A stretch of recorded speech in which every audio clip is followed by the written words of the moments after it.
Welcome to the Beau Show. The Supreme Court was rocked this week when a potential draft of an upcoming opinion on a case that would overturn the landmark Roe v. Wade decision was leaked to Politico. In the initial report by Politico on May 3rd, the opening paragraph reads, quote, "The Supreme Court has voted to strike down the landmark Roe v. Wade decision according to an initial draft majority opinion written by Justice Samuel Alito circulated inside the court and obtained by Politico," unquote. Politico doesn't say how the opinion was obtained or who leaked it, but they sure didn't mind publishing it. In this purported draft by Alito, he writes, quote, "We hold that Roe and Casey must be overruled. Roe is egregiously wrong from the start. It is time to heed the Constitution and return the issue of abortion to the people's elected representatives," unquote. This is labeled as the opinion of the court, meaning it would be a majority opinion, and become the law of the land. Now, before I go any further, I cannot overstate how cavalierly Politico published this without any consideration of the breach of trust this caused. The article states, quote, "The draft opinion offers an extraordinary window into the justice's deliberations in one of the most consequential cases before the court in the last 5 decades," unquote. Yeah, I would say so. An extraordinary window. But how and why? They never answer. The article mentions a person familiar with the court's deliberations said that 4 justices had conference with Justice Alito and joined him. Now, who is this quote-unquote person familiar with their deliberations? They claim this person even knew that Sotomayor, Kagan, and Breyer have been working on dissenting opinions. This person seems to know an awful lot. Why would a person do such a thing? On Tuesday, after the article was published, Chief Justice John Roberts confirmed the authenticity of the draft and ordered an investigation into the leak.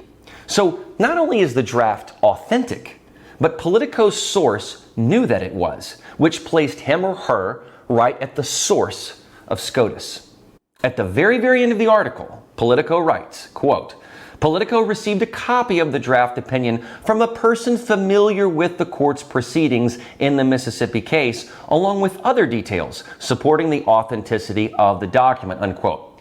By authenticating it, it seems to also authenticate the leaker, which means that unless there was some sort of hack, this is someone very intimately connected to the court. Perhaps not a justice, but maybe a law clerk or a secretary or someone like that. And what would be the motive of such a person? Why would anyone want to leak this draft? Could it be to stir people up and create a new Saul Alinsky-like crisis that won't go to waste? Is it to woke up the leftist in time for the midterms? Is it to sway undecideds to get out the vote? Is it to spurn women? We don't really know this information, but it seems unlikely that a conservative would want to leak it. The motive isn't that compelling.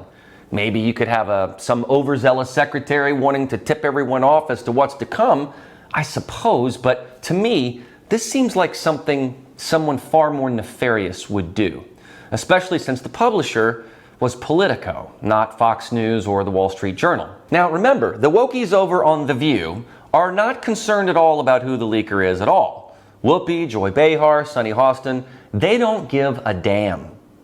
A lot of Republicans are pearl clutching. Yeah. They seem to be much less concerned about what the document says about taking a woman's rights away and more focused on who leaked it. I'm so much less concerned with who leaked this than what was in the leak. And I think Republicans and conservatives have been working for 50 years for this. And now they're playing victim. Now they're crying out, who leaked it? Who leaked it? This is what they have wanted. And I think our reaction needs to be, who cares about who leaked it?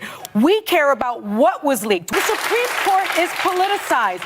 If any producers of The View want an actual conservative to come on the show to debate these folks who knows what a filibuster is, I'd welcome the opportunity. Give me a shout. Come on, man. See, none of them care about the leak. But here's why they should care.